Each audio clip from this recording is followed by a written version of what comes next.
भारत गौरव आचार्य श्री पुलक सागर जी गुरुदेव के प्रवचन और धार्मिक कार्यक्रम देखने एवं सुनने के लिए जिन शरणम मीडिया चैनल को अभी सब्सक्राइब करें और बेल आइकॉन पर क्लिक जरूर करें। हाथ जोड़ लीजिए। ओम नमः श्रीदेव्यः। ओम नमः श्रीदेव्यः। ओम नमः श्रीदेव्यः। यदर्चाभावेन प्रमुदितमना दर्दुरेह क्षणादासीत् स्वर्गी गुणगण समृद्ध सुखनिधि।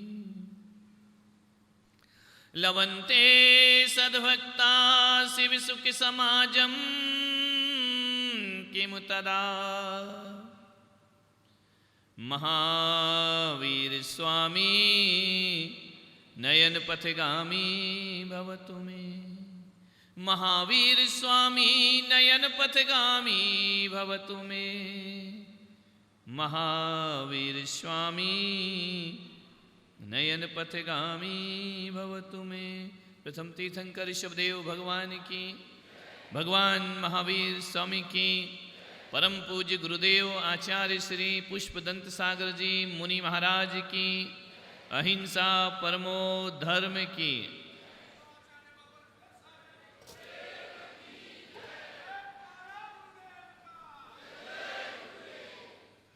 एक व्यक्ति मेरे पास आए, उन्होंने कहा कि महाराज कुछ ऐसा काम बता दो कि मेरे घर में, मेरे जीवन में सुख शांति हो। मैंने कहा बेटा मैं भी इसी तलाश में हूं कि सुख शांति। धनपति भी सुख शांति की तलाश में है, गृहस्थ भी सुख शांति की तलाश में है, साधु सन्यासी भी सुख शांति की तलाश में है। यहां हर व्यक्ति सुख शांति को तलाशता है। ये जीवन है, जीवन किसी का भी एक सा नहीं होता, ध्यान रखना। महापुरुषों का जीवन एक सा नहीं हुआ तो हम और आप किस खेत की मूली काय को, अपन तो मामूली भी नहीं है भाई। मूली तो फिर भी किसी के काम आती है, अपन तो किसी के काम आते ही नहीं है, ध्यान रखना। महापुरुषों का जीवन एक सा नहीं होता है, उनके जीवन में उतार चढ़ाव आता है। राम का जीवन क्या एक सा था? कृष्ण का जीवन क्या एक सा था? महावीर का जीवन क्या एक सा था? एक सा नहीं होता जीवन, उतार चढ़ाव आएंगे। जिंदगी की बेल में, अंगूर की बेल में सभी अंगूर मीठे हों जरूरी नहीं है, कुछ खट्टे भी होते हैं और कुछ मीठे भी होते हैं। सब दिन एक समान नहीं होते। एक समय कृष्णचंद भाग गए आधी रात, एक समय कंस को पछाड़ दिया रण में। उतार चढ़ाव देखो जिंदगी का।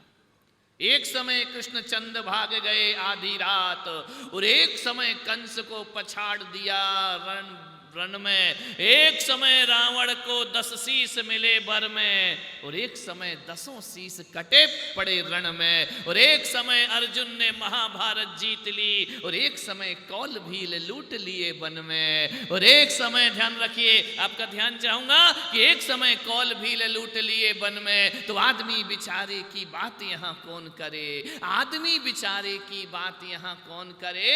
यहां सूरज की 3 गति होते एक दिन में। जहां सूरज की 3 गति होते, एक सुबह का सूरज कुछ होता है, दोपहर का सूरज कुछ होता है और शाम का सूरज। यहां सूरज की 3 गति होत एक दिन में, ध्यान रखना। सुबह का सूरज तुम्हारा उदय होता है, दोपहर को मध्याह्न होता है, सांझ को अस्ताचल हो जाया करता है। आदमी बेचारे की बात यहां कौन करे? यहां सूरज की 3 गति होत एक दिन में। कौन का जीवन एक सा रहा है दुनिया में? किसी का जीवन एक सा नहीं रहता। उतार चढ़ाव तो सबके जीवन में आते हैं और आएंगे, इसी का नाम जीवन है। और जीवन में थोड़े दुख होना भी चाहिए। सुखी सुख होगा ना तो आदमी भटक जाएगा रास्ते से। ध्यान, इसलिए थोड़ा थोड़ा दुख भी, कभी खुशी कभी गम, दोनों ही होना चाहिए। यदि सोचो दुनिया में दुख ना होता तो सुख ज्यादा स्वादिष्ट नहीं होता। ध्यान रखना, जिस आदमी ने अमावस की काली रात नहीं देखी वो पूर्णिमा की रोशनी का आनंद नहीं उठा सकता है। ध्यान रखना, और जिस आदमी ने कांटों की चुभन सहन नहीं की वो आदमी गुलाब का आनंद नहीं लिया करता है। और जिस आदमी के जीवन में दुख नहीं है वो सुख क्या होता है इसे जान नहीं सकता। थोड़े बहुत दुख पाल के रखो अपनी जिंदगी में। ध्यान रखो, सारे सुखी सुख सुखी सुख, मेरा जीवन सुखी कैसे हो जाए। अरे थोड़ा दुख भी रखो। कबीर दास अपनी झोपड़ी में है, किसी ने दरवाजा खटखटाया, कबीर दरवाजा खोलो। कबीर ने कहा कौन हो? अरे बोले दरवाजा खोलो कबीर। कबीर ने कहा पहले बताओ तुम हो कौन? मैं वो हूं जिसे सब चाहते हैं। कौन? मुझे राजा भी चाहता है, रंक भी चाहता है, फकीर भी चाहता है। कबीर तुम भी मुझे चाहते हो, लोग मेरे पीछे पीछे भागते हैं, लेकिन आज कबीर मैं तुम्हारे दरवाजे पर आया हूं। दरवाजा खोलो, मैं तुम्हारे साथ रहना चाहता हूं। कबीर ने कहा नाम बताओ, तुम्हारा नाम क्या है? उसने कहा मैं सुख हूं, तुम्हारे साथ रहने आया हूं। कबीर ने कहा चल भाग, मुझे सुख की कोई जरूरत नहीं। अरे कबीर तुम पागल हो गए हो क्या? सारी दुनिया सुख की चाहना करती है वो तुम कह रहे मुझे सुख की जरूरत नहीं। कबीर ने कहा मैंने कह दिया दरवाजा नहीं खुलेगा, भाग जा यहां से। बोले सुख को भगा रहे हो कबीर? कबीर ने कहा हाँ मैं सुख को भगा रहा हूं, तू बिल्कुल मेरे घर में आने की कोशिश न करना। कहते हैं कबीर ने दरवाजा नहीं खोला, सुख खिड़की से झांक कर देखता है कबीर के घर के अंदर, मैं खिड़की से आ सकता हूं। कबीर ने कहा मैंने तुझे कहा कि भाग जा, अंदर आने की कोशिश मत करना। जैसे खिड़की पर गया कबीर ने कहा ये तो बिल्कुल मेरे पीछे ही पड़ गया हाथ धो करके। कबीर ने कहते हैं कबीर ने पत्थर उठा लिया और सुख के सिर पर पत्थर मारा। ध्यान रखना, मेरी झोपड़ी में तुझे आने की कोई जरूरत नहीं। सुख के सिर पत्थर पड़े जो हरि नाम भुलाए। ध्यान रखना, कबीर ने कहा कि सुख तू मेरी जिंदगी में मत आना कभी, क्योंकि तू रहता है तो तू मुझे हरि से दूर कर दिया करता है।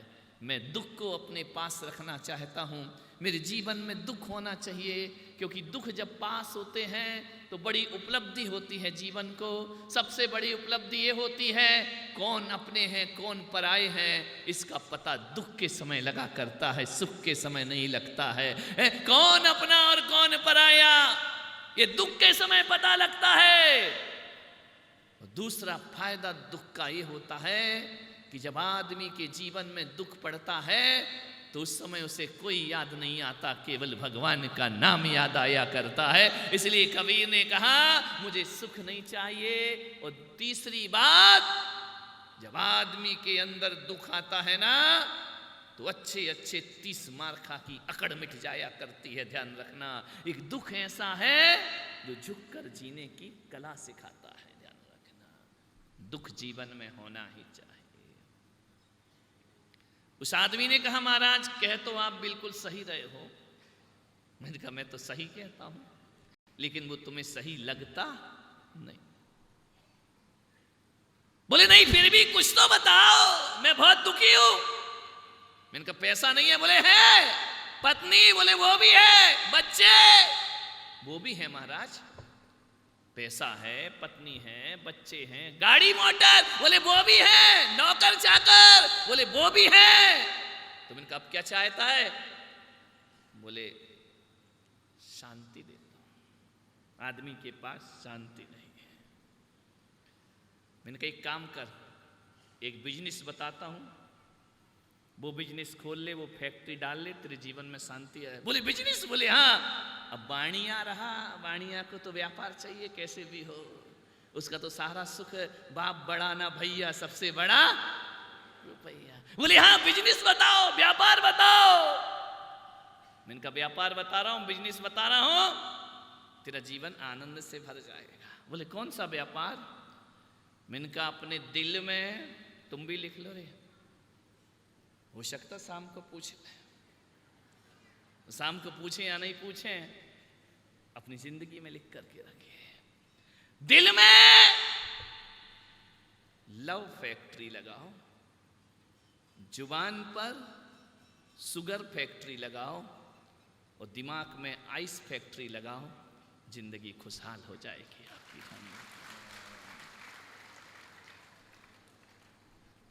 दिल में लव फैक्ट्री लगाओ, तुम्हारे हृदय में सबके प्रति प्यार होना चाहिए, और जुबान में शुगर फैक्ट्री लगाओ, जुबान बड़ी मीठी होना चाहिए, और दिमाग में आइस फैक्ट्री जल रही है, खोपड़ी ध्यान रखना 24 घंटे ठंडा रखो, मगज को ठंडा रखो, 24 घंटे इसमें टेंशन भरने की जरूरत नहीं। 24 घंटे टेंशन, मैं तो सोच नहीं पाता हूं, छोटे से बच्चे कहते हैं मैं टेंशन में हूं।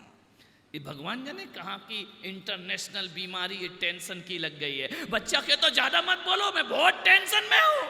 अरे इनका कमाल कर दिया, पहले टेंशन होते थे तो इतना टेंशन नहीं था।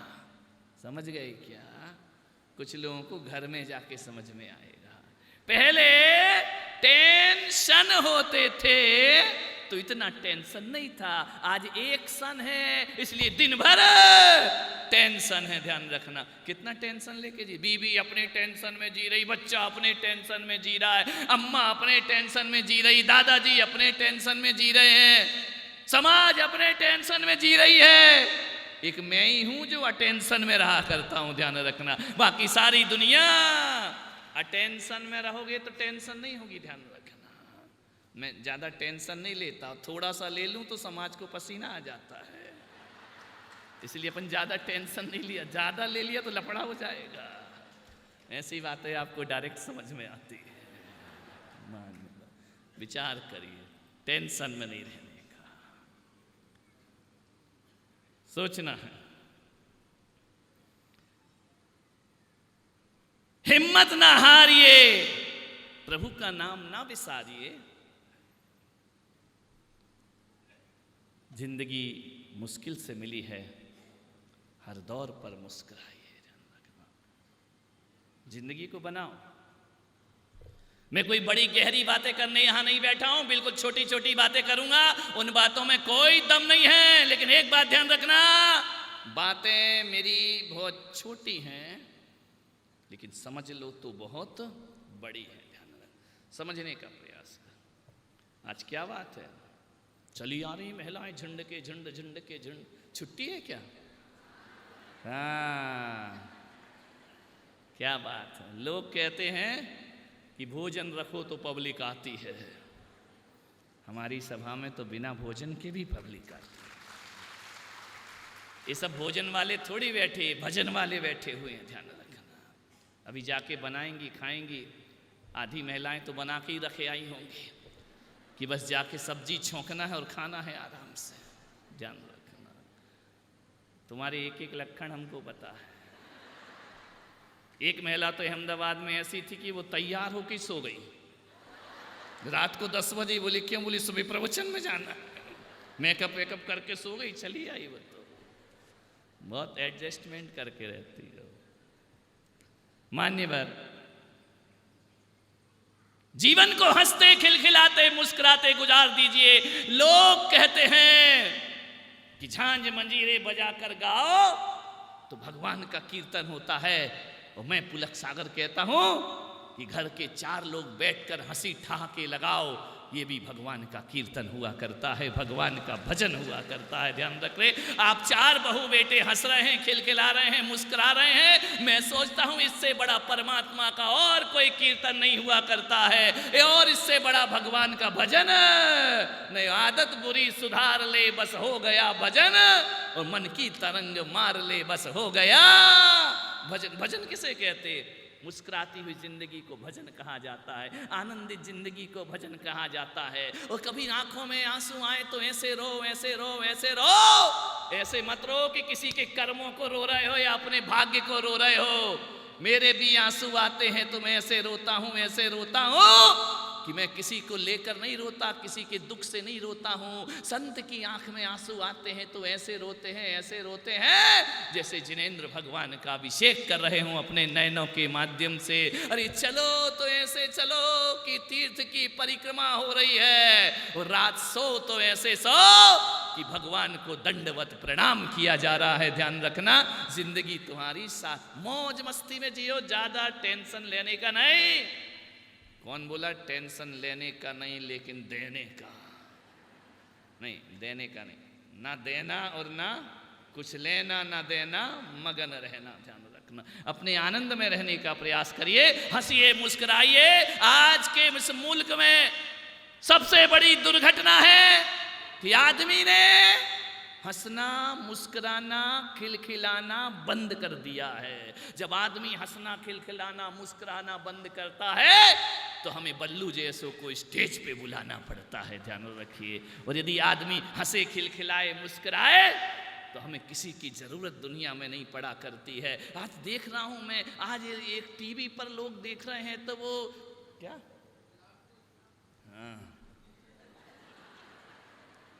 लाफ्टर चैलेंज देखो इनका। आदमी को हंसने के लिए बड़े बड़े सीरियल बनाना पड़ते हैं, आदमी को हंसने के लिए कपिल शर्मा का शो देखना पड़ता है, तब हंसता है आदमी। घर में लाफिंग बुद्धा रखना पड़ता है, उसे देख के आदमी हंसता है। लोगों ने लाफ्टर क्लब बना रखे हैं, वहां आदमी जाके हंसता है। वाहरे मेरा हिंदुस्तान, तेरी नाभि से उठने वाली हंसी कहाँ चली गई? बताइए। तुम्हें आयोजन करके हंसी देखना पड़ती है, बड़े बड़े आयोजन करते हो, बड़े बड़े हास्य कवि सम्मेलन रखते हो, क्योंकि आदमी के पास सब कुछ है, धन है, दौलत है, पैसा है, रुपया है। आदमी के चेहरे पर मुस्कुराहट गायब हो गई है, आदमी ने हंसना बंद कर दिया है, आदमी ने मुस्कुराना बंद कर दिया है, आदमी के जीवन का आनंद समाप्त हो गया है। अब साहित्यिक कविताएं उतनी पसंद नहीं आती हैं जितने हास्य और चुटकुले आदमी को पसंद, क्योंकि आदमी अवसाद में जी रहा है, आदमी पीड़ा में जी रहा है, आदमी दर्द में जी रहा है। नहीं मेरे भाई, मैं पुलक सागर तुम्हारे आया हूं। ध्यान रखना, मेरे पास कुछ नहीं है, टूटे हुए दिलों को अरमान देने आया हूँ, और इंसान को इंसान की पहचान देने आया हूँ। और मेरे पास कुछ नहीं है ऋषभ देव वालों, मैं कांपते अधरों को मुस्कान देने आया हूँ, बस कांपते अधरों को मुस्कान देने। जब मेरी सभा में कोई अम्मा जी मुस्कुराती हैं, भले मुंह में एक दांत ना हो, भले देख के ऐसा लगे कि जैसे आम में से किसी ने गुठली बाहर निकाल ली हो, लेकिन जब वो हंसती है तो ध्यान रखना, हंसता हुआ 90 साल का बूढ़ा भी बड़ा प्यारा लगा करता है, मुस्कुराता हुआ बच्चा बड़ा प्यारा। हंसिए, मुस्कुराइए, 24 घंटे मुंह बना के मत रहो कि कोई तुम्हें देखे तो कहे मियाँ जी रोते क्यों, बोले सूरत ही क्यों। नहीं मेरे भाई, मेरे चौमासे के बाद तो ऋषभ देव का वो नजारा होना चाहिए कि तुम्हें जे भी देखे, ये खेरवाड़ा वाले देखे, ये डूंगरपुर वाले देखे, वो बांसवाड़ा वाले देखे, वो उदयपुर वाले देखे, जो भी देखे तो तुम्हें कहे कि जब भी देखो वो मुस्कुराता है, जब भी देखो वो मुस्कुराता है। भगवान इतनी खुशियां ये कहां से लाता है? जब भी देखो ये मुस्कुराता। ऐसा जीवन बनाओ कि तुम्हारे मुस्कुराते चेहरे को देखकर लोग अपना रोना भूल जाएं। ध्यान रखना, मानवर जिंदगी वही सार्थक। हंसता नहीं है आदमी, इतना सीरियस, इतना गंभीर। भगवान जाने।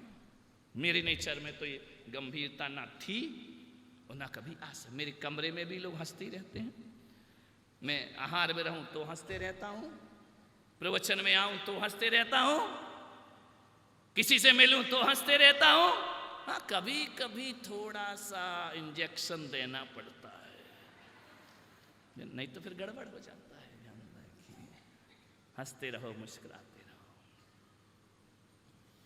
टेंशन मिटाना है तो ठहाके लगाना सीख जाइए।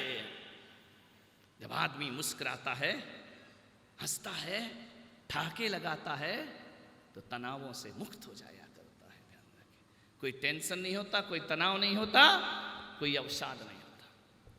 जहां तक मैं सोचता हूं कि जितने भी दुनिया में जिंदगी में पाप होते हैं ना, वो ये धीर वीर गंभीर लोगों से होते हैं, जो ज्यादा सीरियस है, 24 घंटे ऐसे बैठे रहते हैं जैसे बाप की उठावनी रोज ही चल रही हो। ध्यान रखना विचार, 24 घंटे मरघट जैसा माहौल, 24 घंटे शमशानी माहौल, हंसने में जिन्हें बड़ा जोर लगता है।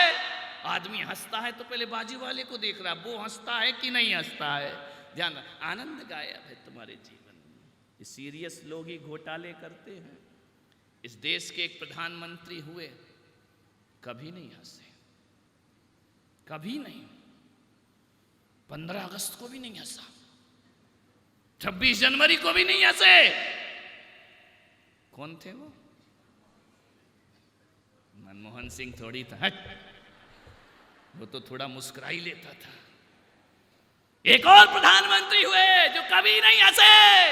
ऐसा लगता था उन्हें देख के कि पूरे देश की चिंता इसके सर पे रखी है। ध्यान रखना, ये पूरे देश को पूरा उद्धार करेगा। पीवी नरसिम्हा राव, कभी देखा हंसते हुए? 24 घंटे मुंह बना का बना। ऐसा लगता था बड़ा शुभ चिंतक है भारत का, ऐसा लगता था भारत की सारी टेंशन इनकी है। लेकिन जब खोलते ही है पोल तो पता चलता है हवाला कांड हो जाया करता है उनके शासन में। दुनिया में कितना बड़ा ये गंभीर लोग जितने सीरियस है ना, बहुत। मेरे कमरे में कोई सीरियस बैठ जाए तो ऐसा लगता भगवान इसको दुनिया से नहीं तो कमरे से तो उठाए। मेरे ध्यान रखना, काहे को मुंह बना के रहते? मनुष्य का जीवन मिला है, आदमी का जीवन मिला है, हमेशा 24 घंटे मुंह बनाए हो। कुछ लोग ऐसे होते हैं जिन्हें मिल जाए तो भी रोते हैं, और ना मिले तो उनकी जिंदगी में रोना ही लिखा हुआ है, 24 घंटे रोते हैं। हम तो वो लोग हैं कि जिएंगे तो हंसेंगे और चिताओं में भी मुस्कुराते हुए दुनिया से विदा लेंगे। ध्यान रखना, हमारा देश तो कहता है कि हमारे शहीद हंसते हंसते फांसी के फंदे पर झूल जाया करते हैं। तुम्हें कोई कष्ट नहीं है फिर भी मुंह बने ही है। ध्यान रखना, अच्छा चेहरा रखो। फोटो खिंचाने जाते हो ना, क्या बोलता है कैमरामैन? क्या बोलता है? स्माइल प्लीज, थोड़ा मुस्कुराइए। अब उसमें भी इतना जोर लग रहा है, और फिर कैमरा वाले से कहती यार फोटो अच्छी नहीं आई। अब थोड़ा ही ऐसा है तो क्या फोटो अच्छी आएगी? कहाँ से आई? तुम मुंह ही ऐसा बना के रह रहा है। ध्यान रखना, मुस्कुराते रहो। छोटे बच्चे सबको अच्छे क्यों लगते हैं? मुस्कुराते रहते हैं, हंसते रहते हैं। अपने जीवन में जितने भी पाप होते हैं वो गंभीर लोग करते हैं। आपने कभी देखा? तू भी हंस ले कैमरामैन, थोड़ा हंसो यार। हंसी के अलावा अपने चेहरे पे क्या सुंदर है? कुछ नहीं है, हंसी ही सुंदरता लाती है। ध्यान रखना, विचार करिए।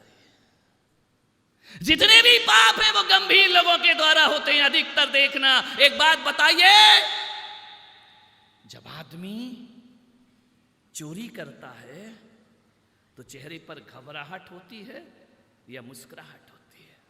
ईमानदारी से बताना। नहीं ऐसे बता रहे जैसे सारे चोर बैठे होंगे, इतने कॉन्फिडेंस से बोल रहे हैं, गजब कर दिया। जब आदमी चोरी करता है तो चेहरे पर घबराहट होती है, चेहरे पर पसीना आता है, मुस्कुराहट नहीं आती है। इसका मतलब जो आदमी हंसता है, मुस्कुराता है, वो कभी चोरी नहीं किया करता है। किसी की कोई हत्या कर रहा है, मार रहा है, सास बहू लड़ रही हो, बेलन और चिमटा उठ जाए, आजकल तो खत्म हो गया वो सिस्टम, लेकिन बेलन और चिमटा उठ जाए, कभी देखा कि सास बहू गुस्से में है और मुस्कुरा रही हैं? ध्यान रखना, दो में से एक होगा। चेहरा मुस्कुराएगा तो गुस्सा गायब हो जाएगा, और चेहरा सीरियस होगा तो मुस्कुराहट गायब हो जाएगी। दोनों काम एक साथ नहीं चलते। हंसी और गुस्सा और गुस्सा और मुस्कुराहट एक साथ कभी नहीं चला करता। कितना भी गुस्सा आ रहा हो, एक आदमी ने पूछा गुस्सा कैसे मिटाओ? इनका जोर से हंसना शुरू कर दो, गुस्सा अपने आप भाग जाया करता। ये सीरियस लोग, ये गंभीर लोग। एक बात और बताओ, जब आदमी झूठ बोलता है उस समय चेहरा गंभीर करता है या मुस्कुराहट भरा रखता है? ईमानदारी से बताइए। वकीलों से पूछना, ये केस जो अदालत में जाते हैं ना, वो किताबें कम पढ़ते हैं और चेहरा ज्यादा पढ़ा करते हैं। ध्यान रखिए, फेस रीडिंग होती है। झूठ बोलने वाला सीरियस होगा, गंभीर होगा, और यदि थोड़ी उसे हंसी आ गई तो झूठ पकड़ने में ज्यादा देर। इसका मतलब है जो आदमी हंसता है वो झूठ नहीं बोलता है। ध्यान रखिए मान्यवर, हंसता हुआ आदमी किसी की हत्या नहीं कर सकता है। हंसता हुआ आदमी किसी की जेब नहीं काट सकता है। हंसता हुआ आदमी चोरी नहीं कर सकता है। हंसता हुआ आदमी कभी जीवन में गुस्सा नहीं कर सकता है। ध्यान रखना। इसलिए मैं कहता हूं, हंसते रहो, मुस्कुराते रहो। यदि हंसना मुस्कुराना सीख गए ना, 80% पाप जीवन से खत्म हो जाएंगे। ध्यान रखना, ज्यादा गंभीर मत बनो, 24 घंटे महापुरुष मत बनो। लोग मेरे से घबराते हैं प्रवचन सुन के, कमरे में नहीं घबराता कोई। ध्यान रखना। अब ठीक है ना यार, व्यासपीठ पे थोड़े गंभीर बन जाओ, 24 घंटे ऐसे ही बने रहेंगे क्या? ध्यान रखना, कभी तो नेचुरल फॉर्म में आएंगे कि नहीं आएंगे? कभी तो इंसानियत होना चाहिए जीवन में। मान्यवर, जब मेरा मन करता है तो बच्चों से भी बोल लेता हूं, मन करता है तो जवानों से भी बोल लेता हूं, मन करता है तो बूढ़ों को भी हंसा के बाहर निकाल दिया करता हूं। ध्यान रखना। और मेरे कक्ष से अधिकतर लोग बहुत कम होंगे जो रोते और सीरियस निकलते होंगे। जो भी निकलते हैं वो आते तो सीरियस हैं, लेकिन जाते बड़े मुस्कुराते हुए लौट करके जाते हैं। मैं दुनिया को नारियल का प्रसाद नहीं बांटता, मैं दुनिया को केले या पेड़े का प्रसाद नहीं बांटता। मेरे पास आओ, मैं मुस्कुराहट का प्रसाद बांटा करता हूं। ध्यान रखिए। क्यों? क्योंकि मुस्कुराने का वरदान केवल मनुष्य को मिला है। और कोई नहीं मुस्कुराता। मुस्कुराता है क्या? बोलिए अनंत जी, तुम कभी अपनी फैक्ट्री से घर आ रहे हो, कभी तुमने देखा किसी चौराहे पर कोई गधा तुम्हें देखकर मुस्कुराए? नहीं, बताओ। गधे तो यहां बहुत है, हर कोनों में गधे और बगला भगत। इतने बगले हैं ईर्षभदेव में, मैंने कहीं नहीं देखे। और जैसे ही मैं टर्न लेता हूं तो 2 गधे तो मिलते ही हमेशा। लेकिन कभी तुमने देखा कोई गधा तुम्हें देखकर मुस्कुराए? गधे कभी नहीं मुस्कुराते।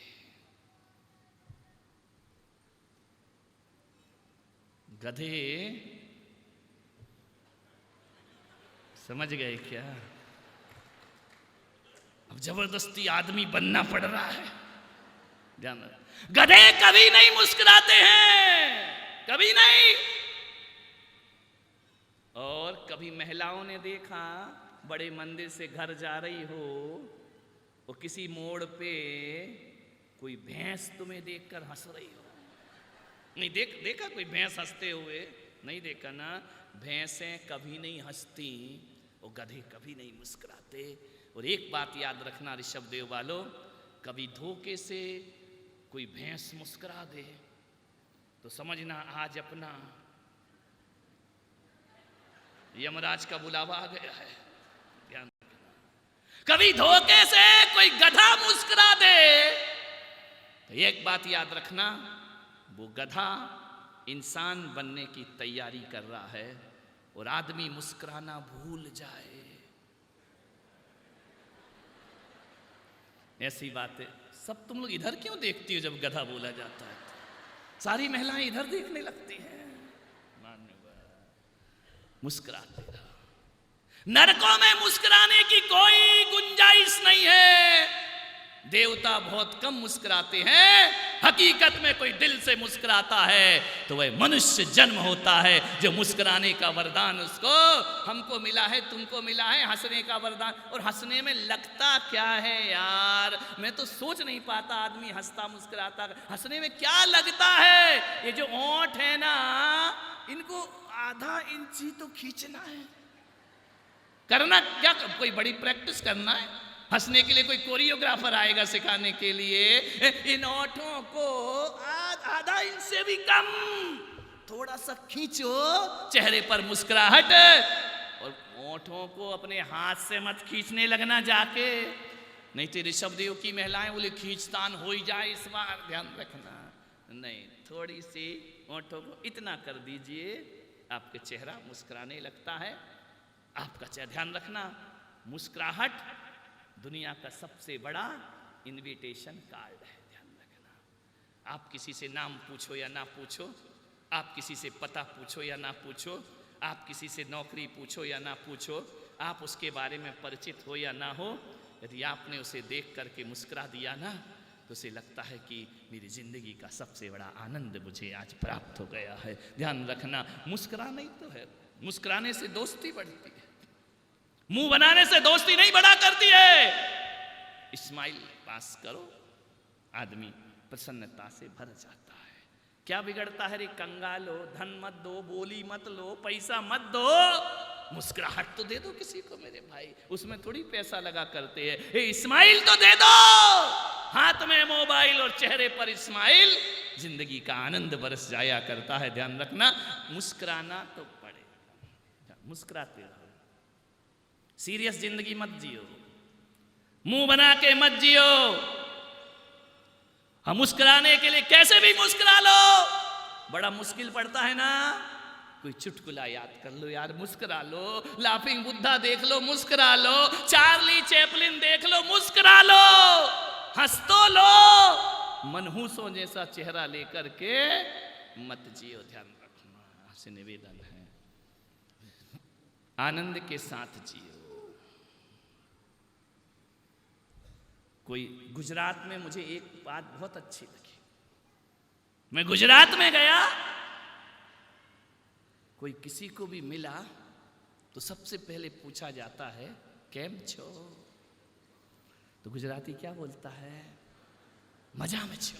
ध्यान रखना है। और तुमसे पूछ लो कैसे हो, कट रही है, ठीक है, गुजर रही है,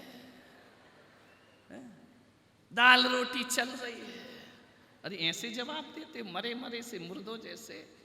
गुजरात का सबसे अच्छा शब्द मुझे लगता है मजा में छो। ध्यान रखिए, कैसा भी व्यक्ति हो, दुखी हो, बीमार हो, पहला शब्द यही बोलेगा, मजा में छू, मैं बहुत आनंद में है, बहुत आनंद में हो, बहुत मस्ती में हूं, मजा में छू। ध्यान रखिए, मान्यवर, आपसे निवेदन है।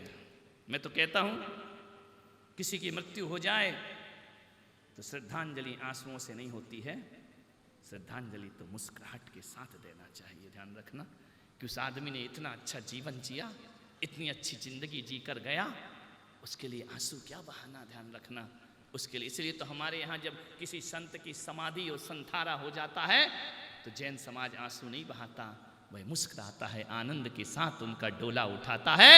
उस मृत्यु को मृत्यु नहीं, उस मृत्यु को मातम नहीं, मृत्यु महोत्सव मनाया करता है, मृत्यु को उत्सव मनाया करता है, मृत्यु को आनंद मनाया करता है। अपनी मौत को महोत्सव मनाने वाला यदि कोई धर्म इस धरती पर है तो वह केवल जैन धर्म है, जो अपनी मृत्यु को भी महोत्सव मृत्यु को महोत्सव मनाओ। ध्यान रखना है, मृत्यु महोत्सव किसकी होगी? जिसका जीवन उत्सव होगा उसकी मृत्यु महोत्सव होगी, और जिसका जीवन मनहूसियत का होगा उसकी जिंदगी मातम बन जाया करती है। ध्यान रखना, आनंद के साथ। शरीर तो बदलना ही है। गीता कहती है नैवं छिद्रन्ति शस्त्राणि नैवं दहन्ति पावका। मेरी मृत्यु नहीं होती है, मेरा जन्म नहीं हुआ करता है, मैं अजर अमर अविनाशी तत्व हूं। ये गीता का उपदेश हुआ करता है। ध्यान रखना। मान्यवर, आनंद से जियो, दुखों को अलविदा कहो, मनहूसियत को अलविदा कहो, मुस्कुराहट का निमंत्रण दो, खुश रहो। सुबह उठकर चाय मिले या ना मिले, मूड खराब नहीं करने का ध्यान रखना। क्या करना सुबह उठ करके? क्या करना चाहिए? सबसे पहले चाय, बेटी अभी तक दूध वाला नहीं आया, अभी तक चाय नहीं बनी। सुबह से कलह मत करो मेरे भाई। सुबह से उठ के क्या करो? ब्रह्म मुहूर्त उत्थाय ध्यायेत पंच नमस्कार। सुबह उठकर एक चीज देता हूं, तुमको कल प्रैक्टिकल करना। आप लोग सब, यदि तुमको सही में जीवन में आनंद चाहिए, कल प्रैक्टिकल करना। सवेरे उठना ब्रह्म मुहूर्त में। ब्रह्म मुहूर्त क्या होता है बोलो? मालूम है या नहीं? नहीं तो मैंने अहमदाबाद में पूछा ब्रह्म मुहूर्त क्या होता है, बोले 9 बजे। आदमी 9 बजे सो के उठता। मैंने पत्नी से कहा दिमाग खराब है तेरे पति का, ये कह रहा ब्रह्म मुहूर्त 9 बजे होता है। बोले महाराज दिमाग खराब नहीं है, ये 9 बजे ही सो के उठता है। तो मैंने कहा ये उठता है तो ब्रह्म मुहूर्त उसी समय होगा। बोले गलती आपकी है। अरे मैंने कहा मेरी क्या गलती है? बोले आपने एक दिन प्रवचन में कहा था जब जागो तब सवेरा। जब जाग गए तभी सवेरा होता है, तभी ब्रह्म मुहूर्त हुआ करता है। सुबह उठकर एक मेरा बात अपना लेना। सुबह उठ जाना, बेड पर सोते होगे, पलंग पर सोते होगे, सबसे पहले उठना, किसी को मत उठाना। जब सभी उठ जाओगे तो उठाने की जरूरत ही नहीं है। उठ जाओ और क्या करना? हाथ जोड़ना, थोड़ा इधर देखना, थोड़ा इधर देखना, थोड़ा इधर देखना और मुस्कुरा लेना। दिन की शुरुआत कैसे होना चाहिए? ओंठों को थोड़ा सा खींच लेना, कोई हंसी की बात याद कर लेना, कोई आनंद की बात याद कर लेना और मुस्कुरा लेना। कुछ मत करना, लेकिन ध्यान रखना कोई देख नहीं रहा हो, नहीं तो तुम मुस्कुरा नहीं पाओगे। अंदाज आईने में अपने देखता है वो। अंदाज, कवि लोग बहुत हैं यहाँ। अंदाज आईने में अपने देखता है वो, और ये भी देखता है कोई देखता ना हो। ध्यान रखना, ये भी देखता है कोई और देखता ना हो। ऐसे मुस्कुराना। देख ले तो देख ले, पति तो है, पागल क्या करेगा देख के। ध्यान रखना। आप मुस्कुरा लीजिए और मुस्कुराने के बाद जिनेंद्र भगवान से प्रार्थना करो, अपने राम से, अपने महावीर से, अपने ऋषभ देव से कहना हे परमात्मा इतनी आशीर्वाद दे आज मैं सबको खुशियां बांट सकूं। ध्यान रखना, बस 5 मिनट की प्रार्थना कर लेना। मैं गारंटी से कहता हूं पूरा दिन तुम्हारा हंसते खिलखिलाते मुस्कुराते बीतेगा। तुम्हारे चेहरे पर तनाव नहीं होगा, तुम्हारे चेहरे पर गुस्सा नहीं आएगा, तुम्हारे चेहरे पर रोष प्रकट नहीं होगा। बस इतना करना, जी भर के मुस्कुरा लेना। ध्यान रखना, मुस्कुराओ मुस्कुराओ, ये वरदान केवल तुम्हें ही प्राप्त हुआ है। मुस्कुराने से, हंसने से, जोर से ठाके लगाने से 36 नाड़ियां प्रभावित होती हैं शरीर की। ध्यान रखना, जो हमेशा हंसता मुस्कुराता और ठाके लगाता है उसे हार्ट अटैक कभी नहीं हुआ करता है, उसे ब्रेन हेमरेज कभी नहीं हुआ करता है। और मैं तो कहता हूं इतने खुश और इतने आनंद में मुस्कुराओ कि जो शुगर का लेवल बढ़ रहा है जी भर के मुस्कुरा लो, लेवल अपने आप नॉर्मल हो जाया करता है। ध्यान रखना, आधी से ज्यादा बीमारियां तो तुम्हारे सीरियस पना की है, आधी से ज्यादा बीमारियां तो तुम्हारे गंभीर बनने की हैं। मुस्कुरा लो, मस्ती में रहो, हल्का फुल्का नेचर रखो। ध्यान रखना, अपने सिर को माचिस की तीली मत बनाओ कि थोड़ी सी रगड़ लगी और बारूद जल गया। नहीं मेरे भाई, मुस्कुराते हुए जिंदगी को गुजारने का प्रयास करना चाहिए। कबीर बहुत बड़े संत फकीर हुए। कबीर ने क्या किया कि बेस्या के कोठे के सामने अपना झोपड़ा बना लिया। कबीर को कोई तकलीफ नहीं थी, तकलीफ तो बेस्या को होने लगी। एक बात ध्यान रखना, संतों को लोगों से कोई तकलीफ नहीं होती है, बल्कि लोगों को संतों से तकलीफ होने लगती है। बेस्या ने कहा, यार ये कबीर तो मेरे सारे ग्राहक अपने सत्संग में बुला लेता है। जो वासना में भर के जाते हैं, कबीर उन्हें अपने सत्संग में बुलाता है और निर्वासना का जीवन देता है। यदि ऐसे ही चलता रहा तो मेरा तो कोठा ठप पड़ जाएगा। बेस्या बड़ी चिंतित हो गई। कबीर को कोई फर्क नहीं पड़े। बेस्या की ढोलक की थाप कबीर का कुछ नहीं बिगाड़ती थी, घुंघरुओं की आवाज कबीर का कुछ नहीं बिगाड़ती थी। उसके कोठे के पारदर्शी पर्दे कबीर की साधना में कोई व्यवधान नहीं डाला करते थे, लेकिन कबीर का सत्संग, कबीर का संकीर्तन बेस्या को परेशान करने लगा। बेस्या बड़ी चिंतित हो गई। उसने अपने यारों से कहा, इसका झोपड़ा हटाओ यहां से, नहीं तो अपना धंधा चौपट हो जाएगा। यारों ने भी कहा कि जब से कबीर आए हैं, लोगों को बेस्या का कोठा दिख नहीं रहा है, कबीर ही कबीर दिखते हैं। ऐसा ही कुछ ऋषभदेव में हो रहा है। मैं सुबह 6 बजे से देखता हूं रात के 10:30 बजे तक, अब इनको कुछ नहीं दिख रहा है। पुलक सागर दिखता है और मंदिर दिखा करता है। इस संतों का प्रभाव होता है। बेस्या ने कहा कि ये तो बड़ा दिक्कत के मामला है, एक काम करो। बेस्या ने अपने यारों से कहा कि आज रात 12 बजे कबीर के झोपड़े में आग लगा दी जाए। बेस्या के यारों ने वही किया। धूं धूं करके कबीर का झोपड़ा जला दिया।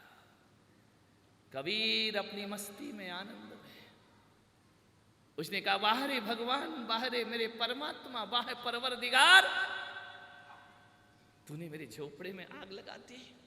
अच्छा किया, क्योंकि जब खाट पे लेटता था ना तो तेरा आसमान दिखाई नहीं देता था। अच्छी आग लगाई तूने, झंझट खत्म हुई। कम से कम अब तेरा मेरा दीदार तो हो सकेगा। ध्यान रखिए, कबीर मस्ती में है, वह दुख में भी मुस्कुरा रहा है, दुख में भी। कबीर नाचने लगे उठ करके, मजा आ गया। वाह रे परमात्मा, तू मेरा कितना ख्याल रखता है। ये झोपड़ा तेरे मेरे बीच में बाधा पड़ रहा था, तू मुझे देखना चाहता है ना, देख इस फकीर को, ये पहले भी आनंदित था और आज भी आनंदित है। लेकिन मालूम है, हवा का रुख बदला। हवा के रुख में झोपड़ी की आग कोठे तक पहुंच गई। आग लेकर हाथ में बरदे जलाता है किसे, आग लेकर हाथ में पगले जलाता है किसे।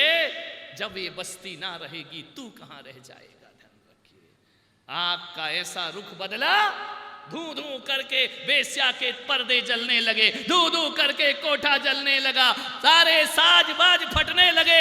बेस्या तो घबरा गई। उसने कहा, ये क्या हुआ।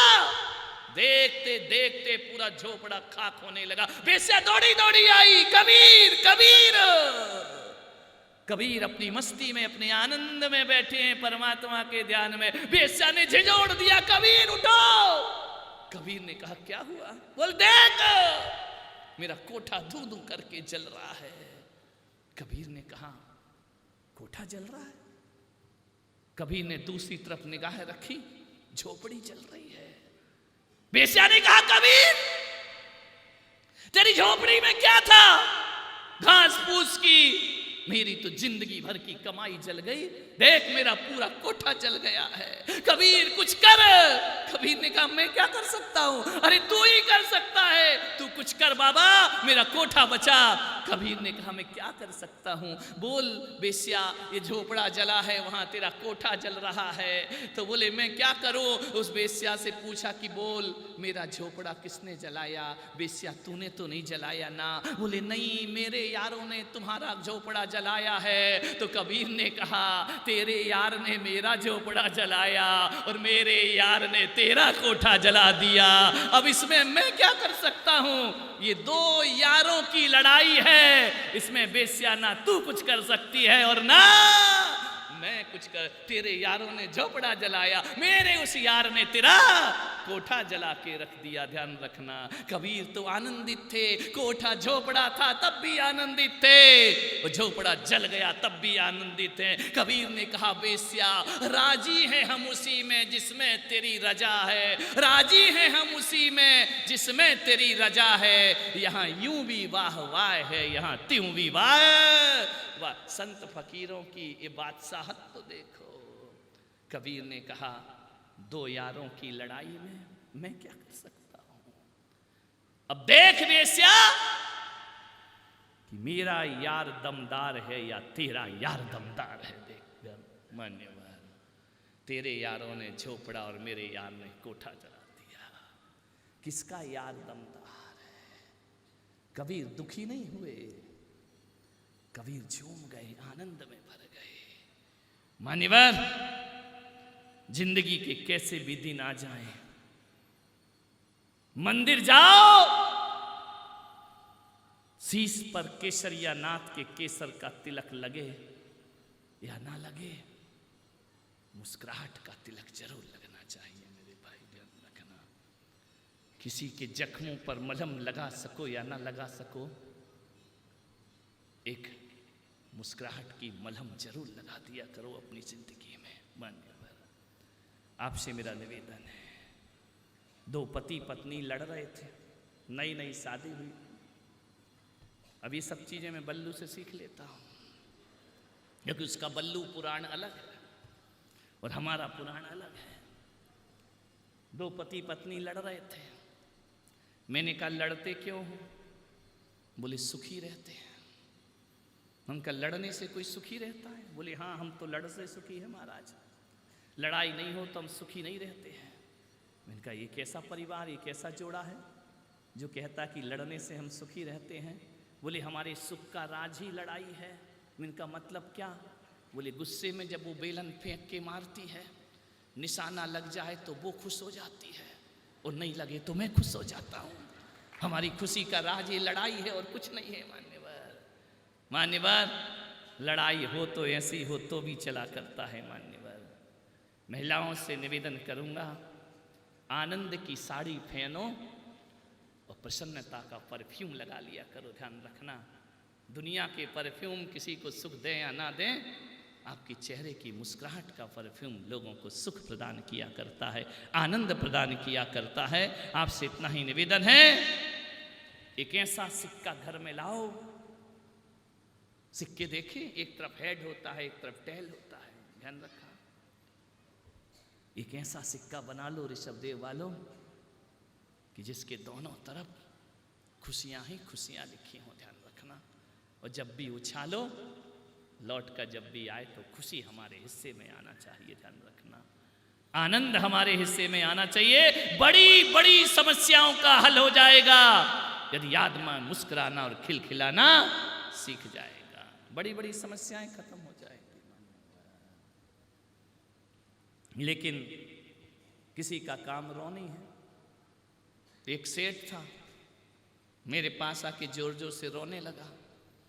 मैंने कहा सेठ क्यों रो रहा है? बोले घी सस्ता हो गया। अरे मैंने कहा पागल, घी सस्ता हो गया तो तू रो क्यों रहा है? बोले महंगा था तब भी रो रहा था और सस्ता हो गया। मैंने कहा कितना, क्या रेट है रे घी के? बोल नहीं मालूम, 100 रुपए किलो। कौन बोला गए जमाने महाराज, घी 700 रुपए किलो, 500 रुपए किलो, 1000 रुपए किलो।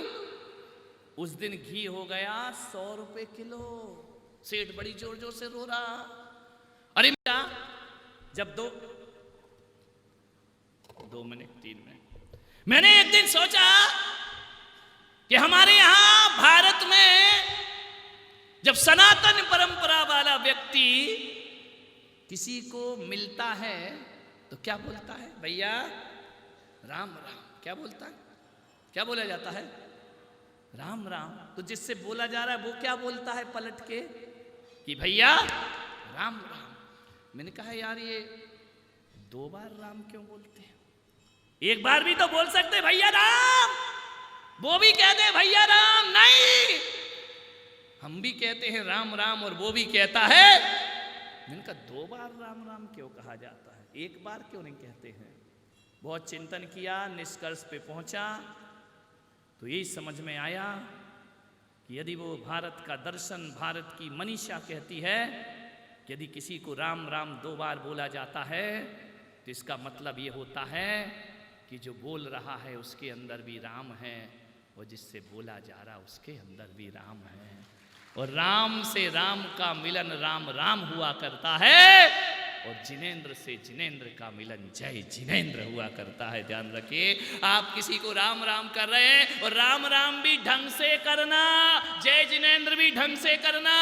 मैं रोज बोलता हूं हंस के, कस के और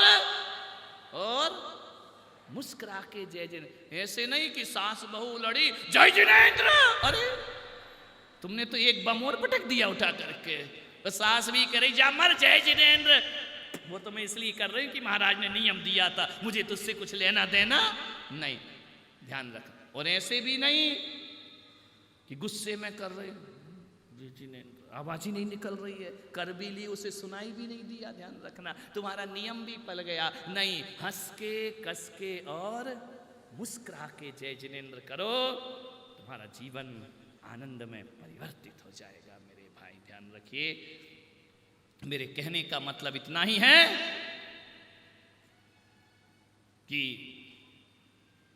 जैसा भी परिस्थिति हो मुस्कुराना कभी मत भूलो, हंसना कभी मत भूलो। हंस कर के जवाब दो, मुस्कुरा के जवाब दो। गुस्से में किसी को पानी भी पिलाओगे तो आदमी पिएगा नहीं। तुम्हारे घर कोई मेहमान आए और 56 प्रकार के भोग बना के रखो और वो तारीफ किए जा रहा है, क्या रसगुल्ला, क्या गुलाब जामुन, क्या चमचम बनाई है, क्या पानी पूरी बनाई है। अब तुम परोस रहे हो और खा लो और खा लो। वो भी कर ले आओ भाभी, ले आओ भाभी, ले आओ भाभी, खाए जा रहा है और आप भी खिलाए जा रहे हैं, उसे बड़ा आनंद आ रहा है। एक बात बताओ, और यदि कोई भाभी केले कि ले और भूख मरे और ठूस ले, बाप जन्म मिला है या नहीं मिला है, कभी खाया है या नहीं खाया है, बताओ, वो भोजन बेस्वाद हो जाएगा। ध्यान रखना। और मुस्कुरा के हंस करके भोजन कराओगे तो वह भोजन प्रभु का प्रसाद हो जाया करता है। ध्यान रखिए। आपको मालूम है ना, चौके में महाराज का भोजन उबला भी हो तो बड़ा स्वादिष्ट लगता है, क्योंकि उसको माताएं बहनें हंसते मुस्कुराते और खिलखिलाते बनाया करती हैं। ध्यान रखिए। आपसे निवेदन है, आप सबने सुना 1 घंटा हो चुका है, अनुग्रहित हूँ। जिंदगी को न सर झुका के जियो, न सर छिपा के जियो, गमों का दौर भी आए तो मुस्कुरा के जियो। ध्यान रखना। धूल में पैदा हुए हैं, धूल में मिल जाएंगे, लेकिन जितने दिन जिएंगे फूल सा मुस्कुराएंगे। लेकिन जितने दिन जिएंगे फूल सा मुस्कुराएंगे। मुस्कुराहट अपने जीवन में जरूर रखो। प्रदीप जी मंच पर आए, आगे की क्रियाएं कराएं। आप सबने सुना, अनुग्रहित हूँ। कल का नियम पालन किया था, क्या दिया था बोलो, क्या नहीं करना? रात में चादर कंबल ओढ़ के नहीं सोएगा। देखो महाराज कैसे सोते हैं, तपस्या करो थोड़ी सी। बोले आचार्य पुलक सागर जी गुरुदेव की जयकारा गुरुदेव का।